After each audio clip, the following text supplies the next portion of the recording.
They laughed when I walked into the briefing room, called me Daddy's little dress-up doll. The colonel even slapped my folder to the floor and told me to fetch coffee, but when the 4-star general entered and ordered everyone to attention, his next words turned their smirks into horror. "Salute your new commander." If you love stories about underdogs who rise above betrayal and prove everyone wrong, hit that like button right now. And subscribe, because what happens next will leave you speechless. They say first impressions matter. What they don't tell you is that sometimes people decide who you are before you even open your mouth. I learned that the hard way on a Tuesday morning in September, standing outside the gates of Fort Meridian with dust on my boots and a deployment bag slung over my shoulder that weighed almost as much as the secrets I carried. My name is Rhea Vance, 28 years old. Lieutenant, at least that's what my uniform said. What it didn't say was where I'd been for the last 3 years, the missions I'd run in places whose names I still can't speak out loud. The silver star tucked away in a box I never opened because the memory of how I earned it still woke me up at night. My files were classified at levels most officers would never see. I'd requested this transfer myself because I wanted to prove I could lead in the light, not just survive in the shadows. I wanted to command soldiers on a base where people knew your name, not your call sign. I thought that mattered. I thought respect was something you could earn by showing up and doing the work. I was wrong. The briefing room was packed that first morning. 30 officers, maybe more, all starched uniforms and confident postures. I walked in exactly on time, my folder tucked under my arm, every ribbon on my chest earned in blood I'd spilled and blood I'd stopped from being spilled. The room went quiet. Not the good kind of quiet, the kind where you feel every pair of eyes cutting into you like scalpels. Then someone laughed. Low at first, then louder. I kept my chin up and walked toward an empty seat. That's when Colonel Garrett Huxley looked up from his coffee. Mid-50s, gray at the temples, the kind of man who wore his rank like a weapon. He looked me up and down slowly, and I watched his lip curl. "Who let the recruiting poster in here?" His voice boomed across the room, and more laughter followed. "Sweetheart, the admin building is across the quad. You're lost." I cleared my throat, kept my voice steady. "Lieutenant Rhea Vance, sir. I'm here for the operations briefing. My orders—" Wait. That was Captain Bryce Calloway, leaning back in his chair like he owned the place. Ivy League smirk, family money written all over him. "You're Lieutenant Vance? I thought they were sending someone, serious." The room erupted. I felt heat crawl up my neck, but I held my ground, placed my orders folder on the table in front of Huxley.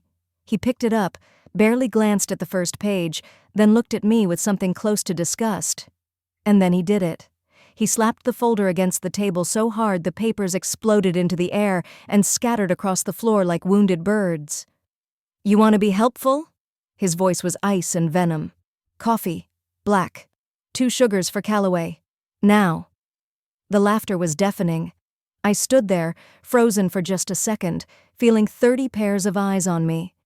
Then I bent down, slowly, picked up every single page while they kept talking above me like I'd already disappeared. My hands didn't shake. I wouldn't let them. But inside, something cracked. And in that crack, something far more dangerous began to grow. They thought they'd put me in my place. They had no idea they'd just woken something up. You'd think humiliation would get easier with repetition. It doesn't. It just teaches you how to bleed quietly. Week 1. They assigned me to oversee a platoon training exercise. Standard drill. Nothing complicated. I spent the evening reviewing the schedule, memorizing every detail, preparing like I was going back into hostile territory. Because in a way, I was. I showed up at 0500, ready to lead. The training yard was empty. Not a single soldier in sight. I stood there in the pre-dawn cold, confusion turning to dread, when I heard boots behind me. Calloway. That same smirk plastered across his face like a badge of honor.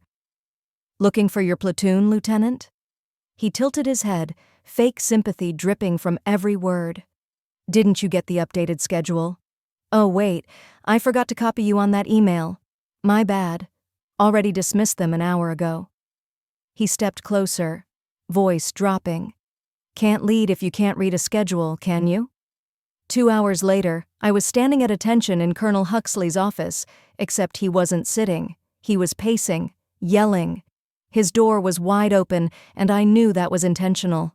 He wanted everyone to hear. You're making us all look bad. Vance, you think you can just show up here and play soldier? Maybe you should reconsider your career path before you embarrass yourself further. His face was red, a vein pulsing at his temple. He threatened a formal reprimand. Said I was wasting everyone's time. I stood there, jaw clenched so tight I thought my teeth would crack, taking every word like bullets I couldn't dodge. Week 2, I made the mistake of eating in the mess hall. I should have known better. I was sitting alone, trying to disappear into my food, when Calloway's crew descended like vultures. He slid into the seat across from me, his voice loud enough to carry across the entire room. Hey Vance, serious question? When you wash out, will you blame it on sexism, or will you just admit you couldn't hack it? Then Major Sienna Crow joined in. She was worse than the men because she should have known better. Some of us had to earn our place. We didn't get here because the military needed to fill a diversity quota. Her words hit harder than Huxley's ever could. Betrayal always cuts deeper when it comes from someone who looks like you. I don't even remember who knocked the tray. Just the sudden crash, the feel of hot food soaking through my uniform, the sauce dripping down my sleeves. The entire mess hall went silent. 300 people watching, waiting to see if I'd break. I stood up slowly, food still dripping, and walked out. I didn't run. I didn't cry. Not then. That night, alone in my quarters, I let myself feel it. The doubt crept in like smoke under a door. Maybe they're right. Maybe I don't belong here. I stared at my reflection in the mirror, at the uniform I'd worked so hard to earn, and for the first time in years, I questioned everything. But then I remembered. The firefights I'd survived, the soldiers I'd brought home alive, the enemy combatants who'd underestimated me once and never got a chance to make that mistake again. I didn't survive 3 years in hell to quit in the comfort of my own country. They wanted me to break. Instead, they were sharpening me into something they'd never see coming. Week 3, everything changed. Not because they suddenly respected me, but because the universe has a funny way of forcing people to show you who they really are when the stakes get high enough.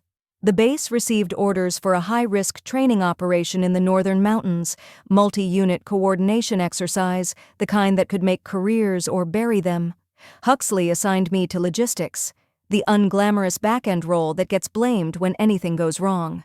Calloway got field command, the glory position naturally. I spent 2 days reviewing supply manifests, and that's when I noticed it.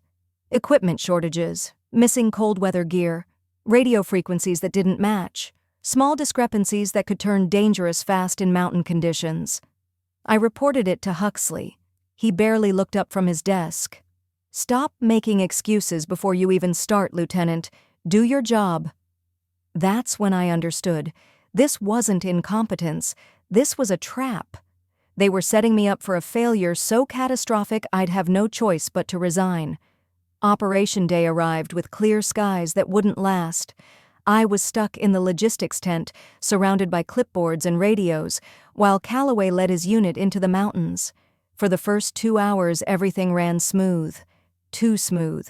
Then the weather turned. Blizzard conditions rolled in fast, visibility dropped to nothing, and the radio chatter shifted from confident to urgent. Calloway's voice crackled through, panic bleeding into every word. We need immediate extraction. We're pinned down. Opposing force went off script. This isn't a drill anymore. The command tent erupted into chaos. Huxley stood frozen, all his authority evaporating in real time. Crow suggested aborting the mission, leaving Calloway's unit to figure it out on their own. I looked at the topographical maps spread across the table, and something clicked. I knew those mountains. Not from briefings or satellite images. I'd operated in worse terrain, in worse conditions, in places where one wrong step meant you disappeared forever. I stood up. I can lead a rescue. I know that terrain. Huxley turned on me like I'd slapped him. Sit down, Lieutenant. The adults are talking. The radio crackled again. Calloway's voice, raw with fear. They're closing in. We need help now. Is anyone coming? I didn't ask permission again. I walked out of that tent, grabbed emergency gear, and recruited 4 soldiers who'd watched me work quietly for 3 weeks. We headed into the blizzard without authorization, and I didn't look back. The wind cut like razors, snow so thick you couldn't see your own hands. But I'd navigated worse with nothing but a compass and instinct. I led that team through impossible terrain, found Calloway's unit surrounded and disoriented, and took command before anyone could question it. They were too terrified to argue. I used tactics I'd learned in operations that didn't officially exist, outmaneuvered the opposing force, and extracted every single soldier through mountain passes that shouldn't have been passable.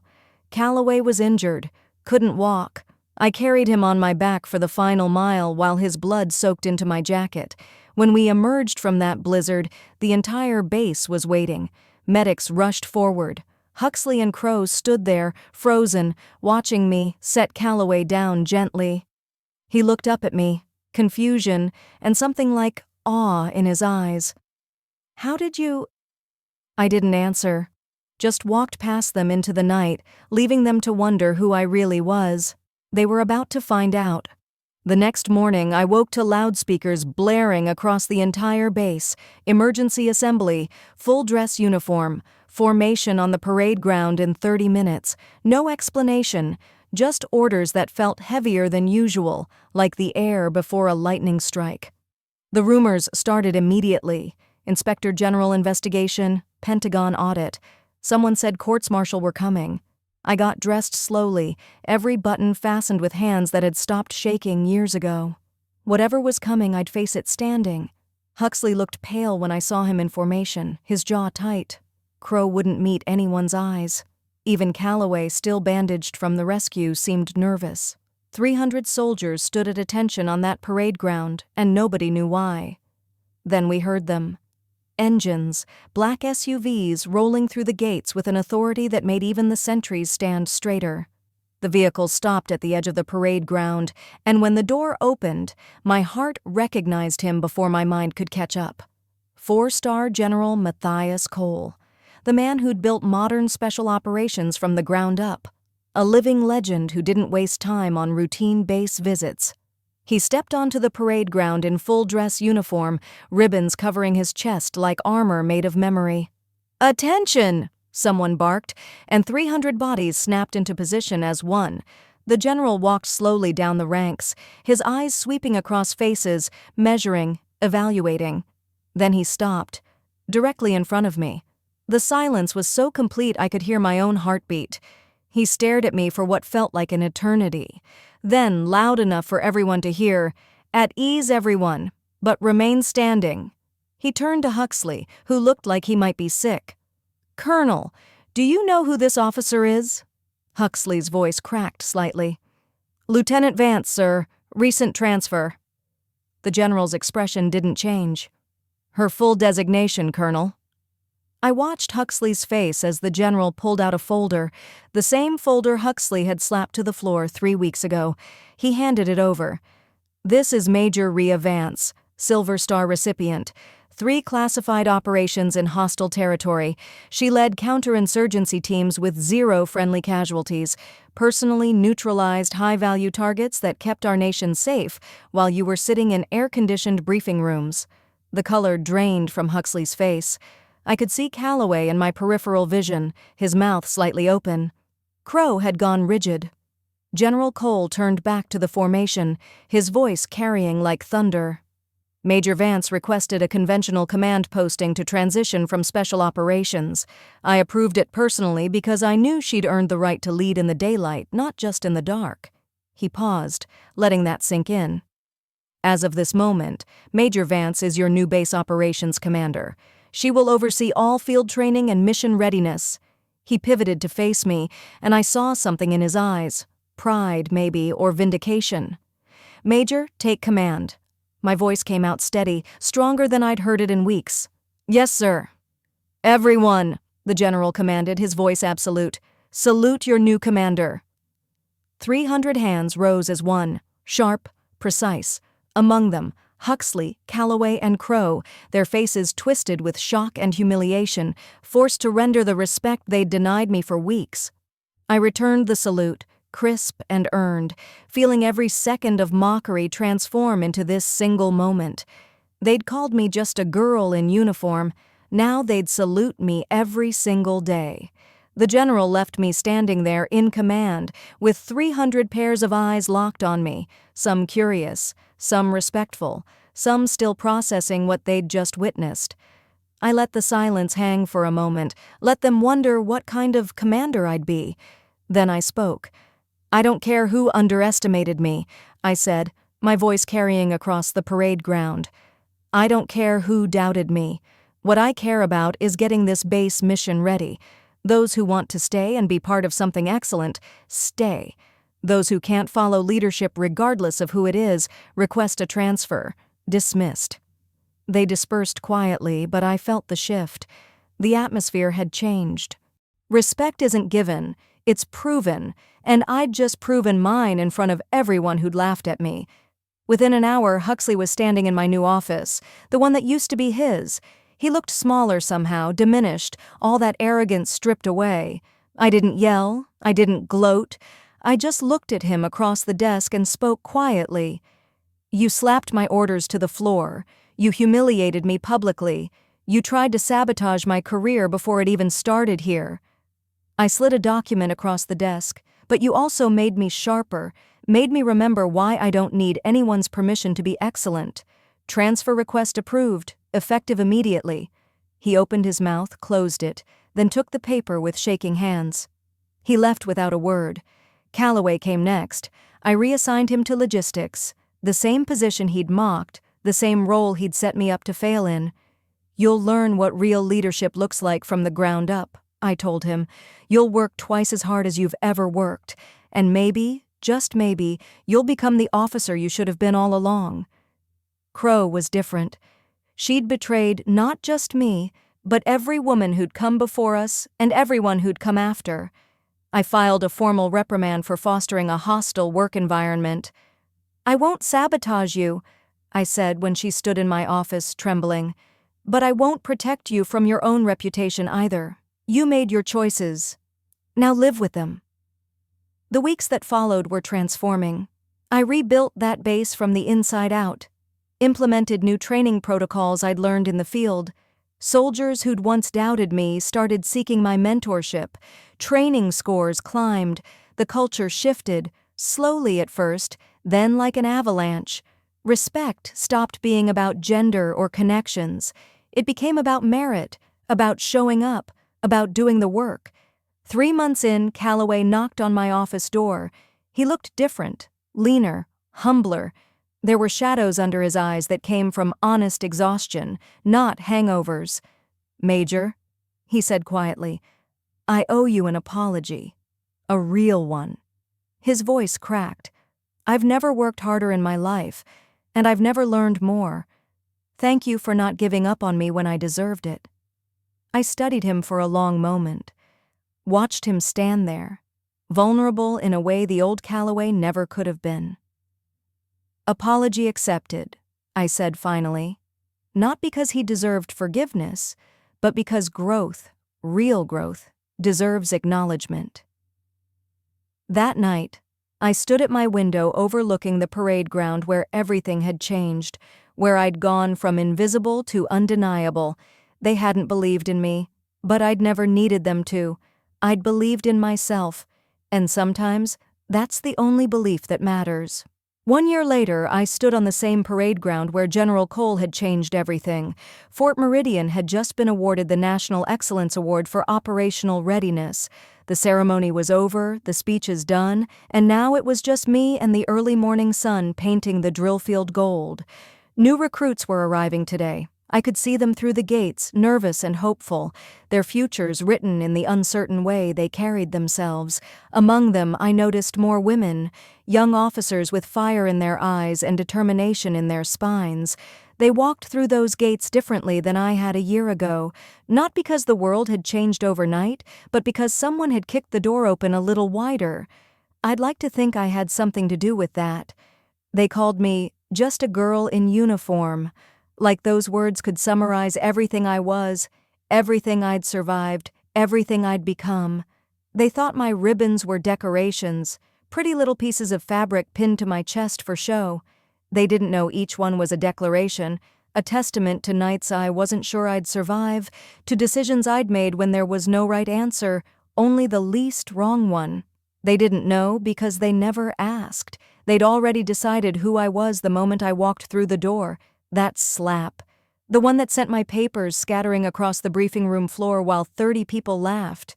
I used to think about it late at night, let it fuel the anger that kept me going. But somewhere along the way, I stopped being angry because that slap woke something in me that had been sleeping, a refusal to accept someone else's limitations as my reality. It reminded me that I'd survived worse than their mockery. I'd survived bullets and betrayal, freezing mountains and impossible odds. What was their laughter compared to that? I never needed their validation.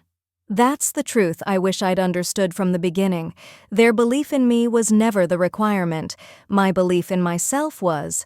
And every time they tried to break me, they just reminded me how much I'd already endured, how much stronger I was than they'd ever know. This base is different now. Not perfect. Nowhere ever is. But better. Soldiers lead based on merit, not gender or connections or who their family knows. Women aren't questioned before they're given a chance to prove themselves. The culture I helped build here will outlast me, and that matters more than any ribbon or rank ever could. To everyone watching this who's ever been underestimated, mocked, dismissed, or told you don't belong, I need you to hear this. Keep your secrets close. Work in silence. Let them underestimate you because their doubt is not your burden to carry. And when your moment comes, and it will come, I promise you, let your results do the talking. Let your excellence be so undeniable that they have no choice but to recognize it. They don't need to believe in you. That was never the point. You just need to believe in yourself enough to keep going when everything tells you to quit. Because the best revenge isn't anger or bitterness or proving people wrong out of spite. The best revenge is becoming so undeniably excellent that they have no choice but to salute. I'm Major Rhea Vance. They tried to break me. Instead, they forged me into something unbreakable. And if you're standing where I once stood, wondering if you have what it takes, you do. You always did. Now go prove it. If this story fired you up, hit that like button and subscribe for more stories about people who refused to quit. Drop a comment telling me about a time someone underestimated you and how you proved them wrong. Your story matters. And remember, they can doubt you, but they can't stop you. See you in the next one.